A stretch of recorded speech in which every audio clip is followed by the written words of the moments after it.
মাকে গিয়ে আমি জিজ্ঞেস করছি, "মা এগুলো কি আঁকছো? এগুলো প্রতি বছরই তো আঁকা হয় কিন্তু কি?" মা বলছে, "এগুলো হচ্ছে মা ষষ্ঠীর ছেলে ৬০ জন আর তার বাবা-মা।" তো মাকে তো আমি একের পর এক মানে জিজ্ঞাসা করে যাচ্ছি, "মা এটা কেন করছো মা? এটা কেন আঁকছো মা? এটা কেন করছো?" কারণ ছোট থেকেই না এটা তো দেখেই আসি যে মা মানে প্রতি বছরই এরকম ষষ্ঠী আঁকে, সাজায় তার পরের দিনে পুজো হয়। আর তখন জানতাম ঠাকুরের জিনিস কিন্তু আস্তে, আস্তে বড় হতে, হতে অনেক কিছুই জানছি।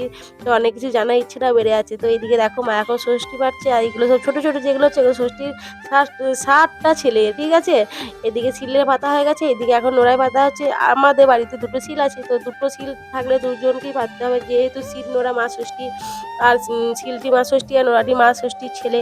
তো এইদিকে দেখো আবার ছোট শিলটিতে এখন মা ষষ্ঠীর ছেলেগুলোকে আঁকা হচ্ছে।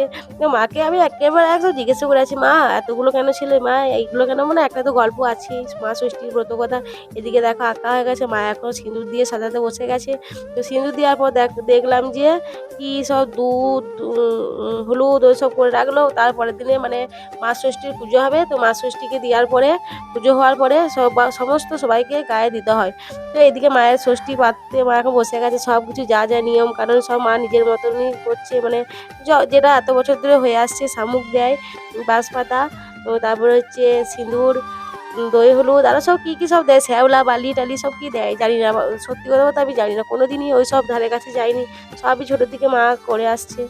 তো দেখে আসছি কিন্তু জিনিসটা খুব ভালো লাগতো ছোট থেকে জানো তো? মানে শিলগুলোকে এত সুন্দরভাবে মানে সাজায় আর দেখতে খুব সুন্দর লাগে। নরমাল তখন তো শুধু শিলেই বাটা হতো। এখন যেরকম মিক্সি-টিক্সিতে বাটা হয় তো এখন শিলনোড়া খুব কমই ইউজ করা হয়। প্রতিটা বাড়িতে বলো খুব কম এখন খুব রেয়াজ মানে প্রতিটা বাড়িতে হয় না। মোটামুটি এখন সব মিক্সিটাই বেশি ইউজ করে।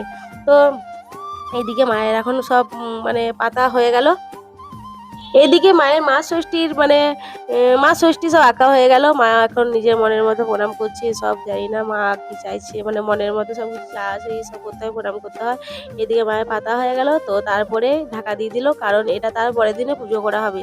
তো তার পরের দিনে কি, কি হয় না হয় তোমাদেরকে সবটুকুই জানাবো। আর এমনিতেও মানে মাঘ মাসেই তো সরস্বতী পুজো হলো। তো মাঘ মাস মানে শীতকাল আর শীতকাল মানেই শিলকে ঢাকা দিতে হয়। ঠান্ডা না ঠান্ডা দিতে নেই।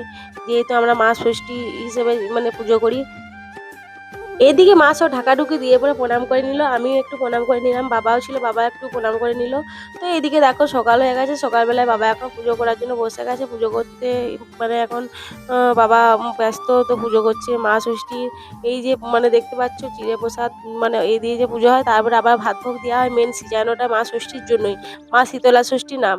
তো তোমাদের বাড়িতে এই মানে ষষ্ঠীটা কাদের, কাদের বাড়িতে হয়েছিল তোমরা জানিও। আর জয় মা ষষ্ঠীর জয়। সবাইকার মঙ্গল করো, সবাইকার মনস্কামনা পূর্ণ করো। আর এই দেখো তোমরাও কেমন লাগছে জানিও। এইদিকে দেখো কথা বলতে, বলতেই ভাত ভোগ দেওয়া হয়ে গেছে মা শীতলা ষষ্ঠীকে।